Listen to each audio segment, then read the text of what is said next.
It's your host, Hollie, and it's time for a little teaser talk.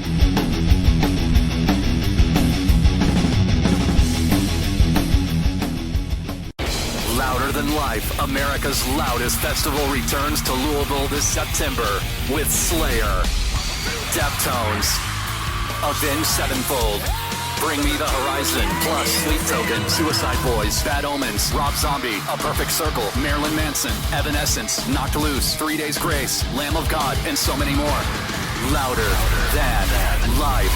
September 18th through 21st in Louisville, Kentucky. Passes are on sale now at louderthanlifefestival.com. What's up, everyone? It's your girl, Hollie Nicole, here with another killer episode of Teaser Talk. And today I am thrilled to have us be joined by a frontman of a band who's climbing charts, packing venues, and creating a modern sound that refuses to fit inside of a box. Welcome, Joey Arena of Ovtlier. How are you, sir? Hello, I'm good. How are you? I am fabulous. I'm super excited to catch up with you guys because I saw you guys. You were playing with some friends of mine in Oklahoma City on a tour, and I was sitting there and I was talking to Dakota, and he was like, "Hey, have you heard of Ovtlier?" I was like, "No." He's like, "Dude, check them out. Like, you have to check them out for sure." I was like, "Okay." You guys literally took the stage. I say the stage, the platform in our small Oklahoma City town. And you guys crushed it. Like, my ears perked up like those dogs, like the dog whistles. I was like, huh? Like, yeah. So I'm super excited to chat with you. Since Oklahoma City, how have things been going? Well, you caught quite a special show for that. I mean, we played the same set, but this set was a little special for Oklahoma City. We capped it with me getting a tattoo on stage. Yeah. It was a pretty impulsive decision, and the tattoo is a tattoo of me getting tattooed on stage. So it's quite meta or in the moment. So yeah, it was a very, very, very fun show. But yeah, things have been good since then. I've been just, that tour was great. The friends were great. The bands were awesome. It was long. It felt longer than it was just because the routing was just insanity. It was very long drives, and it was all over the place. So it felt longer than the 3 weeks we were out for sure. But so it's good to be home. Since then, I've just been working on a lot of new music, just Zoom sessions and lots of writing, honestly, just preparing for the future here. Well, I'm super excited to unpack all that stuff that you just dropped, but real quick, because I was there, obviously, whenever you were getting tattooed. And at first I was like, Dakota, is that like somebody you guys know? Or is that like some rando that just came to a show with a tattoo gun? He's like, no, like it's somebody solid. I was like, okay, that was good. Because at first I was concerned for like your health, but you're right. Because we were in for a treat. There was so much going on. And I was like, what is happening? Like my little brain was overstimulated, and I was like, is this really happening? Like, is this like, do they do this at every show? Like every band that's like, you guys are our favorites. I'm like, no, you say that about everybody. I'm like, is this like a fake tattoo? It's like, me, right, like an outline. So a tattoo of you getting tattooed. It was on your leg, right? Yeah, it's right on the outside of my calf. Okay, well, I'm not going to make you flash us your leg and show some leg, if you will, or anything. But I'm assuming it's on your Instagram. I'm going to creep on it and see how it heals. Yeah, there's a picture of it. But it's in like a live clip of it though. I don't know if I share. Honestly, I've been terrible with promotion, honestly. That's a missed opportunity, because it was definitely a moment where I was like, what is happening? So kudos to you guys. I don't care. I'll show it. I don't care. I'm wearing shorts, so here, we'll make it interesting. This makes it easy. So for you guys who are listening into the audio experience, hop over to YouTube. Or if you're on Spotify, watch now, because here it is. Actually, let me move this back a little bit. I didn't want to ask you, because it's like, man, it's a whole shebang. There you go. So it's kind of hard. Do you see it? Let's see. Yeah, I see it. That's interesting. It's like a stick figure. Yeah. Okay. Very cool. So like, it's, I couldn't see it from where I was standing. So I was like, what is this? And you did say it was you getting tattooed, but I thought you were just being funny because you were laughing while you were saying that. So I was like, Maybe I missed a joke, but like No, there was it's no so joke. funny because it's stick figure. It's like stick figure of me with a leg up on a wedge, and for Yeah. some reason I love that she gave me a backwards hat because I don't wear backwards hats on stage. But and then it's her, and it looks like she's got this giant crayon in her hand just because it's all stick figured. So it's really funny just because it's so like the idea is so bad that it's so good. So Yeah. and honestly, I couldn't think of anything like.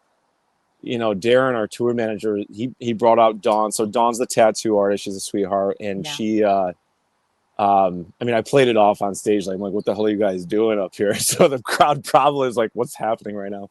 Yeah, it was definitely the reaction that we had because I was just like, yeah. Yeah, no, it was last minute plan, like probably a couple of few days before. She's like, what does he want? And I don't know why that came out of my mouth. I had no idea. I couldn't think of anything else. And I was just like, tattoo of me getting tattooed on stage. That's it.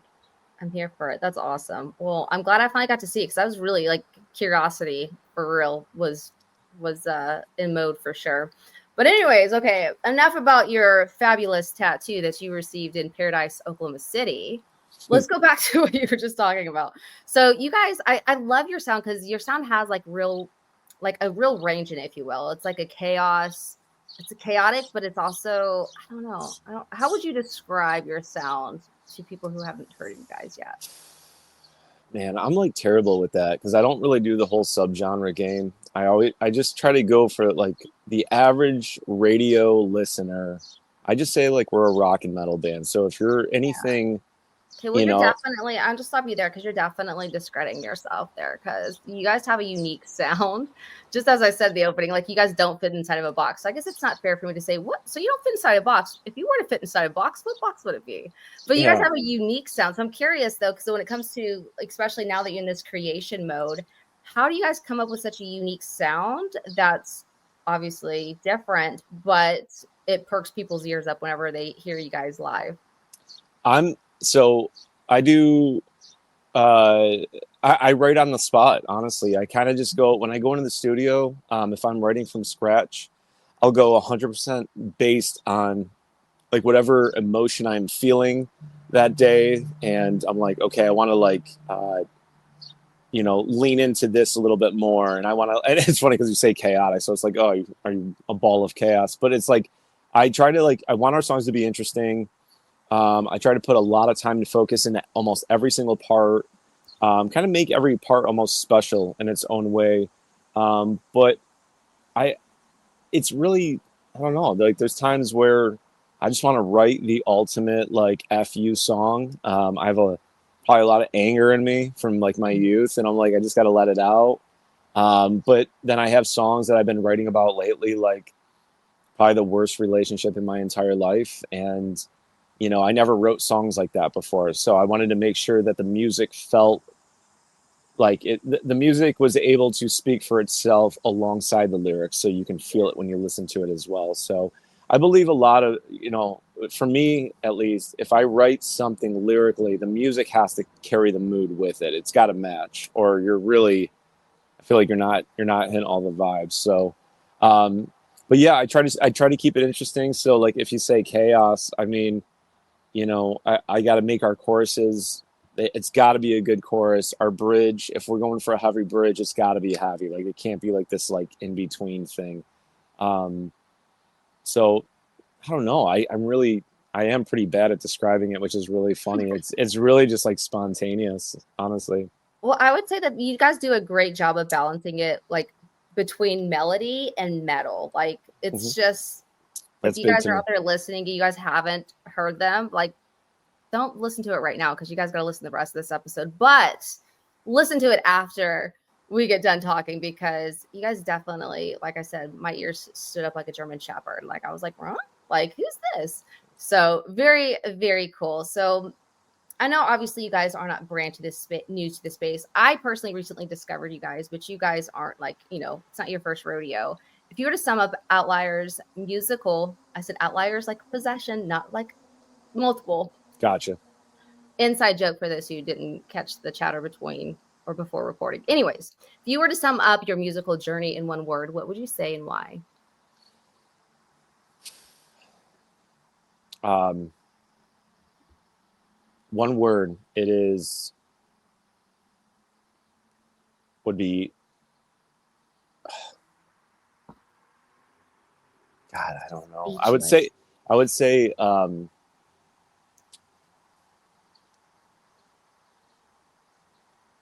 probably like it would be chaos would be a pretty good one. I'm not gonna lie. Chaos is good. The word test comes to my mind. Like it's just the ultimate test, like honestly, because it's really been, I've been playing music a long time. I've been touring for a very, very long time. I was very fortunate to get into music at a very young age and start touring at a young age. Yeah. I've been like the baby of the band and like the dude that had like no responsibilities, just show up. Guitar is my forte.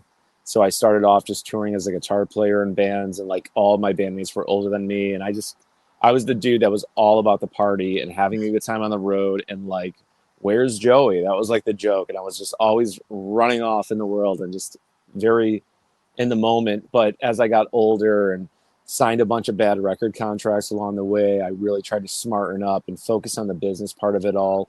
And then once I started doing vocals for just trying to take on this whole other animal of, you know, expressing myself through music, I really tried to learn as much as possible. I'm sorry if that's really loud. I'm trying to enjoy the Actually, you outside. sound there's actually not bad background music at all. Look at that Okay. little thumbs up popped up emoji. Look at that. So I really, I tried to learn a lot from it and tried to get smart with music if I wanted to make music a career. I think a lot of bands, a lot of artists, they're so focused on the creative end of it all that they lack a business mindset. And at the end of the day, this is a business. And musicians are very emotional people, and they let their emotions get the best of them. And they just forget the business part until they're screwed. And then they're like, oh shit. Then Yeah. forgive me. Sorry. Oh no! Okay, come on, really? Well, we're totally good to drop some F bombs and some S words here. So okay, good, because I'm not gonna lie. I normally curse like a sailor, and I've been trying to Same. be like. Don't hold yourself very back. good. So I was just like, I gotta do it smart for myself, and so I've definitely taken the road less traveled. I've turned down record deals. I've turned down certain opportunities that were just not smart for us. The fine print was not good, and so we take the road less traveled, and everything's just really been a test. Honestly, it's a test for me. It's a test for my will to continue on in this terrible industry. But I learned to enjoy. Everybody's so focused on the end result, right? Like I love the journey though, because if I ever got to the end of it, it's like, well, now what? And like I love that. I don't know why. Like I always say this industry is like swimming against a current all the time.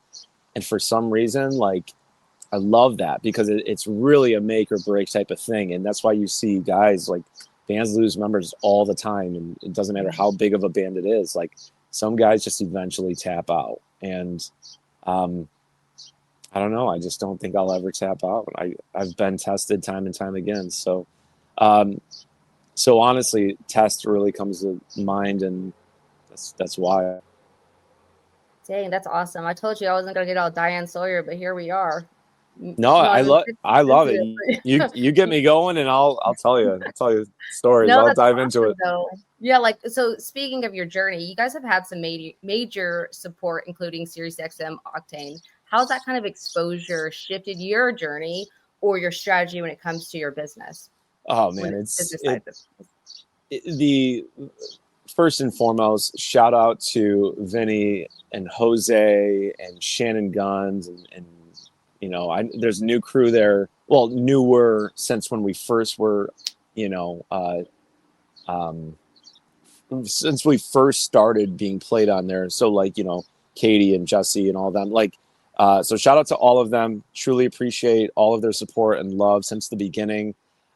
We've been very, very, very blessed as an independent band to have the support from Octane. It is a complete game changer. They're kind of part of, I feel like, the formula for success for a lot of bands now. And like, it's a great thing.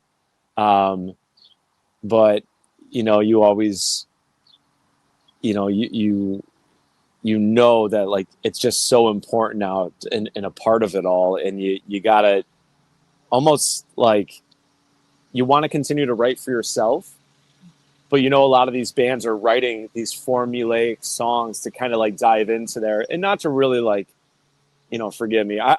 I'm such a typical New Yorker, big mouth. Like, I just kind of say it like it is. But, like, you get all these bands like Set It Off, who was like a pop punk band, who's like, now everybody's writing for this active rock thing. You know what I'm saying? And all these, I'm sorry, but, like, spade's a spade. I mean, I'm sure they're really nice guys as people, but posers. There's just so many posers in this industry, and they write for radio now. And, like, it's, do they always want to write like that? I doubt it, because, again, going back to Warped Tour days, I was in a Warped Tour band. I was in a pop punk band. And, like, that's why Outlier is a whole different band. Outlier's sound has been like this since day one of me creating this, and, like, this sound and writing in 2013. I've just grown more into it and leaned harder into everything that I've done or what I've been about. But, and again, it's not to say, these other bands, can't change or anything like that, but it's becoming such a thing now that everybody's writing for Octane. You know what I'm saying? Mm-hmm. So that's the impact Octane has. Yeah. And, and God bless them, because what an unspoken powerhouse that could be, to where bands just start writing just to be aired. You know what I'm saying? To get Octane airtime. So a lot of bands don't talk about this, but I will. I don't give a shit. I'll just call it like it is. And I was laughing, like, quietly, because maybe you're like, hey, sorry, I'm from New York. It cracks me up because, like, as soon as you guys took the platform, I want to say stage, but it's like kind of a platform, but whatever. It's a stage. It's a stage. It's definitely a stage. I'm just, I always have to kick off myself. But anyways, but you guys, as soon as you guys took it, I was like, those guys have to be East Coast. Those are East Coast boys right there. And then, of course, you guys said you guys are from, I was like, yeah, got it. Dude, like, Joey from New York, like, me and my bass player Cosmo are like two Dago for our own good. Like, we're just Italian on Italian. Like, my family came over, like, my great grandparents came over, like, an arranged marriage from Italy, or actually technically Sicily. So, like, we have that outgoing, ball busting personality. It's just, hey, I'm here for it. That's awesome. And it's just, I don't know, it's very cool. So yeah, never ever apologize for being who you are. So I appreciate the transparency and, just tell me how you see it. I like it. So, with that conversation in mind, where do you see, like, the rock metal scene headed, and where do you think Outlier brings to that conversation? So I love that. I think I saw something the other day. I can't remember where, but I think rock and metal is just, it's climbing right now. It's doing great.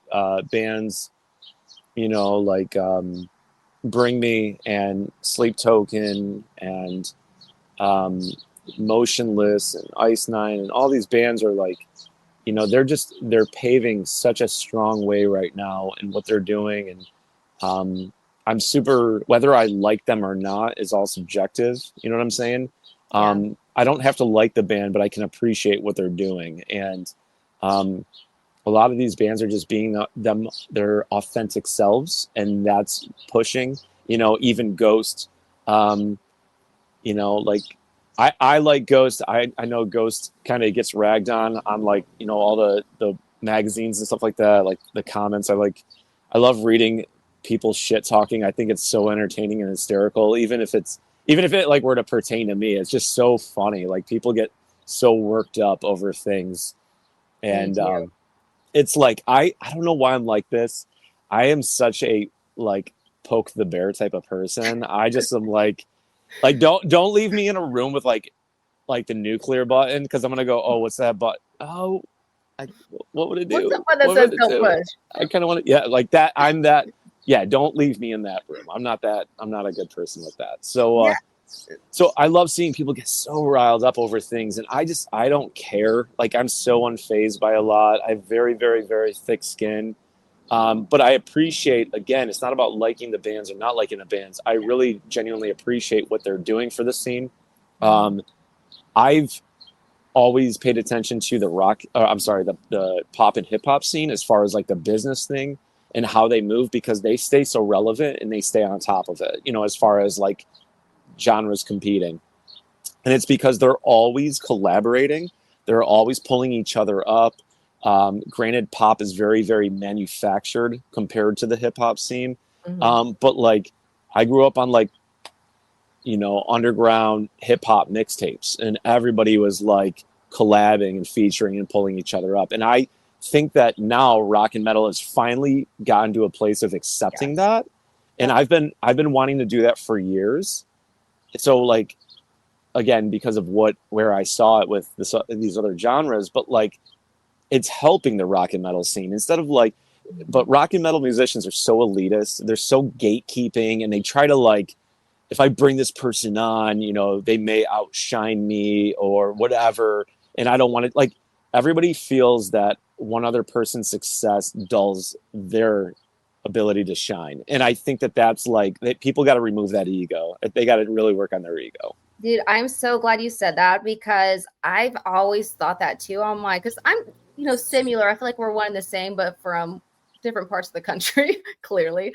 But I always said that too. I was like, man, like I've always grew up listening also to hip hop and all these other, and you see the collaborations, but when it comes to the rock industry growing up, you rarely, never, ever saw them. The only time you would see people together is on tours, right? Like you would never see them like on collaboration on songs. And it is now becoming that. And I'm thinking in my head, I'm like, a lot of it is that typical rock star syndrome where it's like, hey, I'm the star. There's only one room for one, and it's me. But it's like, the industry in itself, and I'm not sure, just, I'm no psychologist clearly, but, it's almost coming from an a scarcity mindset, not abundance. I mean, like if you come to that abundance mindset, then you have like the thought of like, oh, this is cross-pollination. Like, they're going to reach my people, but I'm also going to reach their people too. Yes, and absolutely. Really set the stage. And again, like, love him, hate him, whatever. I personally am a fan, but Travis Barker, I saw that he started doing a lot of, collaborations with artists and, producing and songwriting and, drumming and everything with them. And I'm like, see, that's what we need more of. We need more of, because it was, it'd be bands that he discovered too. It wasn't just huge, big bands that he was collaborating with. It was people he was putting on the map. Of course, again, going back to the business sides of things, I'm sure there's somewhere, somehow, an upside for him, but it is about being smart about it. So I'm so glad you said that. It's Travis Barker became the drummer of the Aquabats to the drummer of Blink-182 to all of a sudden a personality of his own, and becoming like not just the drummer of a band, but now like Travis Barker is like almost his own entity that can play with other artists. And it was all the cross-pollination, just like you said. Him doing that Soulja Boy like drum video that he did. I remember how that like went viral back in the day as like, and it was just like, oh, dude, just the rock and metal musician, the average rock and metal musician is just so narrow-minded, and they're afraid of having their spotlight taken away. And like, so what I want people to like take away from us, I think that was like the original question as I took the longest detour to get there. Hey, no, that was a great conversation. That was a scenic route. I enjoyed it. It's a necessary one, that's correct. For sure. Authenticity, 100%. I am my unapologetic self. We do not put on an act to gain more fans. We do not share this trend to get more fans. Like, we are not here to cater like music. A show is a church. It's a harmonious setting, and your politics, your identity, and this and that and all of it, it's left at the door when you come to an Outlier show. I don't care, and I don't want to care, and I don't push my shit on you. I know there's like preachy bands out there. I don't preach my shit on you, and I don't want your shit preached on me. I don't care. are you a good person? Are you here to have a good time? And that's it. And I'm just like, I love authenticity. And if you are a genuine individual, I'm going to vibe with you even harder. That's it. And like, I love authentic friendships. The friends that I do have in this industry are not a business transaction of whatsoever. It's just good people that I've built really good relationships with that I wake up cherishing every day and I do not take for granted. A lot of guys always, I want to befriend this person so I can see where it takes me type of thing. And this industry is filled with a lot of it. Yeah. And then my circle stays, it's growing because I'm always meeting people, but it grows at a slower pace because I'm not desperate and I'm not here to fake a relationship with anybody. So, my attitude is definitely like rebellious by nature. Um, and it's probably contributed to that road less travel type of thing. But I believe that everything is like in that it puts me on the path that I'm meant to be on because I surround myself with a lot of quality people. And it's because of, you know, uh, my mouth probably. So like what I'm willing to do and not do, I guess. That's awesome. Yeah, I love that you said that you're like, politics, I don't push my stuff on you, you don't push your stuff on me. So it's gonna make for an awkward question. Have you heard about our Lord and Savior? No, I'm joking. Like all of a sudden this comes to preaching session. Pulls up like the Bible and just starts Yeah, going. I'm like, wow. So I'm glad you have an open mind. Have you heard about this? That's funny. So a question for you is off stage, how would you describe Joey Arena? What's something that people wouldn't expect about you? It's been shared, but I guess to all the new viewers, and it's probably not like very, very, very well known unless you follow me closely. But um, I rescue senior and handicapped dogs. That's like a big thing for me. I am a huge bitch for animals. You're a bitch Um, for a bitch. I love it. love it. I'm like, I don't know if you've ever seen like the videos, like there's like funny reels and stuff where the guy runs in the house, blows past his girlfriend. He goes, "Move, bitch." And he gets on the ground and he starts cuddling the dog and he's affectionate.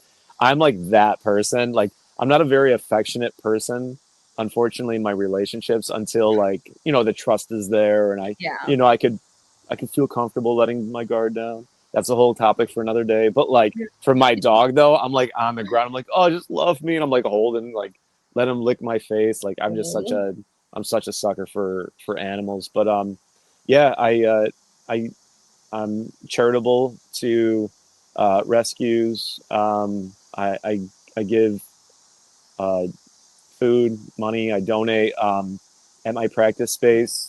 It's been like this for years on end. There's like this little hub that has just been here for years that a lot of stray cats go to, and I had my fans.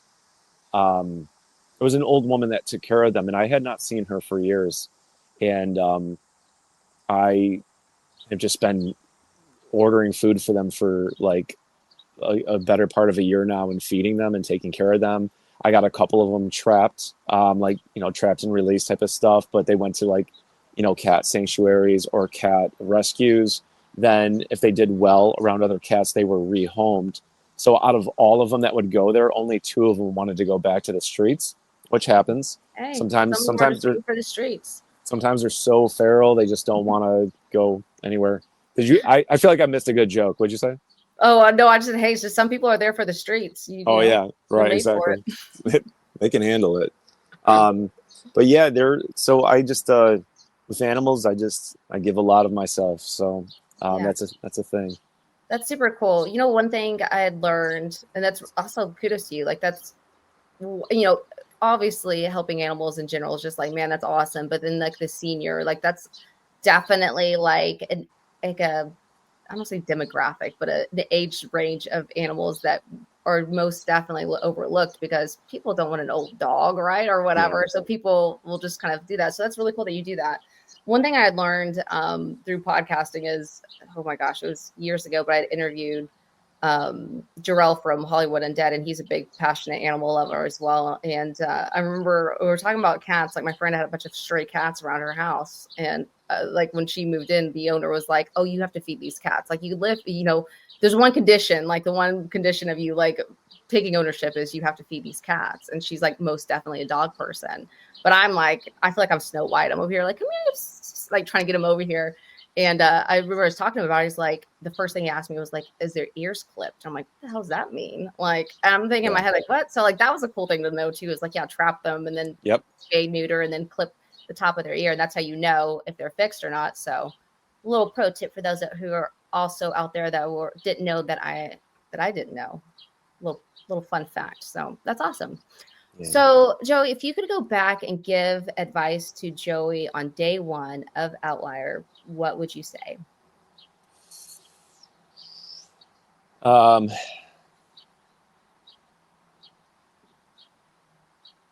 Do not let your loyalty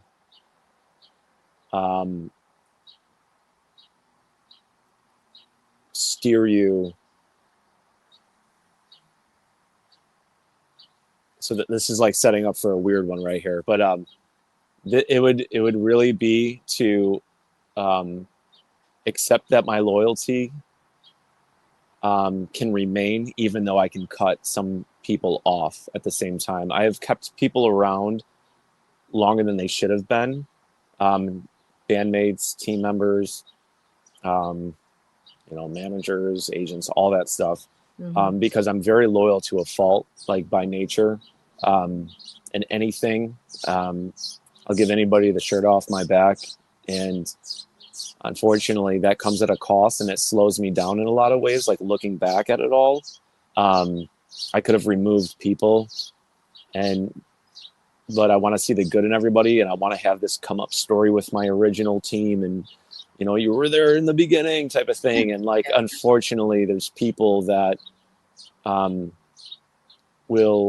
they can be just energy suckers, anchors tied to your feet, and they may not even know it either. That's the problem. There could be a lack of like self-awareness on their part, and they may not think that they're holding you back, but they could be. And so I've had a lot of, not a lot, but I've had some uncomfortable conversations with those people, which I'm not afraid to do. But, I had to like kind of tell people like, all right, listen, I've given you 3 years. Nothing's changed. I'll give you 3 more months. Nothing's changed. And like, I want to see the good in everybody, and I want to see their efforts come to life instead of just, just saying a lot of shit that they think I want to hear just to like, because they want to be a part of it in some way, but they're solely relying on my work ethic. And, sorry, I need my team and my people to work as hard as, actually, they're not going to work as hard as me, but I need them to like do at least a fraction of what I do to some degree. Lift a fucking finger, please. Damn, that was my drop moment. That's awesome. I was waiting for you to be like, don't let your loyalty get in the way of your success or something like that. But you're like, it was actually opposite. No. I was like, okay. Yeah. Great. No, it's another thing that is like, in a business sense, like if you go cold like that, it's the thing that's hindered me. But I'm not going to lose who I am. Yeah. Because my publicist Shauna, like that, I've mentioned to you about. Yeah. I've been with her forever. Yeah. And she, there's other labels that are like, well, you're going to use this person and you're going to use that, and I'm like, listen, I have my team, man. Mm-hmm. I have my radio team. I have my publicist. I have my team, and they're going to come with me because these are the people that have, again, they've been with me for a long time. They cared about me when nobody else did. And those are the people I keep around. I'm very, very grateful for those people because they see something in me, not when I'm flying high, but just like, so, yeah. Very cool. Well, that is super awesome, Joey. One last question for you before I let you get back to those beautiful chirping birds in the background and you going back and making some kick-ass music. Question for you is, of course, this is teaser talk, so we like to leave some teasers. What can fans look forward to from you guys in the rest of 2025 and 2026 potentially? So I think this is the first press outlet that I'm going to like fully say it. So we ended up striking an amazing partnership with a company And I am so stoked that we are going to finally drop another album. It's been a long time since we actually dropped an album. It's been singles for years. But we have an album that we're getting ready to roll out. We're going to be announcing a release date for that first single, actually technically the second single off of that record. And we plan on dropping music the rest of this year. We have a tour announcement coming up here shortly, one last one for the year. And then next year starts, immediately kicking it off with lots of new music. I made 3 years of prep, finally come to a place and like come to fruition now to where I'm going to I'm not taking my foot off the gas. As soon as this comes out, it's just going to be new music left and right. I've been working around the clock for 3 years for this moment almost. So I'm excited. Lots of Outlier. So to come. That is very cool. Well, I appreciate you dropping those teasers, and I'm super excited for you guys and can't wait to hear it myself. Everyone listening, you guys make sure to go follow them, stream their music, and just keep up to speed with these chaotic, awesome, crazy East Coast guys. Joey, thank you for your time. I appreciate you. Thank you. Thanks. Appreciate it. I hope you enjoyed this episode of Teaser Talk. Head over to teasertalk.com to subscribe so you don't miss out on another episode. Until next week, keep rocking.